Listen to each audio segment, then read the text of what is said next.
Hey everybody, this is a real quick video. In case you have a Panasonic SC-HTB880 Soundbar and you need to do a hard reset to the factory default settings on it.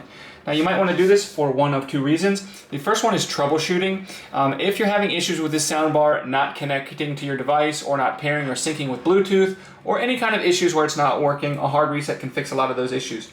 The other reason is if you're setting this up someplace new or just for whatever reason you want to get a fresh start with everything wiped back to the way it was when it came out of the box, we can go ahead and do this really easily.